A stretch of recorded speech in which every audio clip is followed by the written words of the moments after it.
Here we're going to find the 5 remaining trigonometric functions for an angle theta. We're given that tangent of theta is negative 12 divided by 5, and we know that theta is between pi over 2 and pi. That puts that in quadrant 2.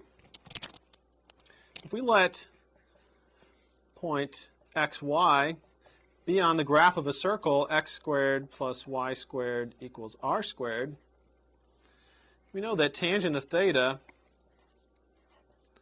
is equal to y over x. Now we have a negative value for the tangent, so we need to determine whether it's y or x that's negative. Since we're in quadrant 2 on our circle, we know that it's the x value that's negative, so we can write this as 12 over negative 5. Therefore our point pxy is equal to negative 5 comma 12. And then we can use that to find our remaining trig functions. First, we're going to need to find the value for r. Since we know x and y, we'll put those values in. X squared plus y squared equals r squared. That's our circle. X is negative 5.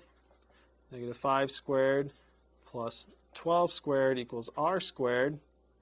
And if we solve this for r, we'll get that r is equal to 13. Remember that r is the radius of the circle, so it's going to be a positive value. Now that we know x, y, and r, we'll find the remaining 5 trig functions. We'll start with sine. The sine of theta is equal to y over r. We know that y is 12 and r is 13, so we get sine of theta is 12/13. For cosine theta will be x over r. Put in our value for x, that's negative 5.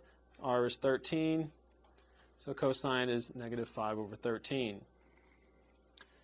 Tangent of theta will be y over x.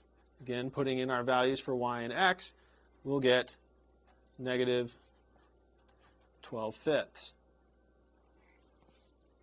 Cotangent, I guess we already have tangent of theta up there. Cotangent of theta is equal to x over y. Plug in our values for x and y. We'll get negative 5/12. Secant theta. Secant of theta will be r over x. Plug in our values, and we will get r is 13, x is negative 5, so negative 13/5.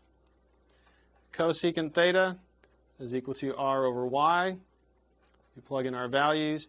R is 13, y is 12, and so we'll get 13/12.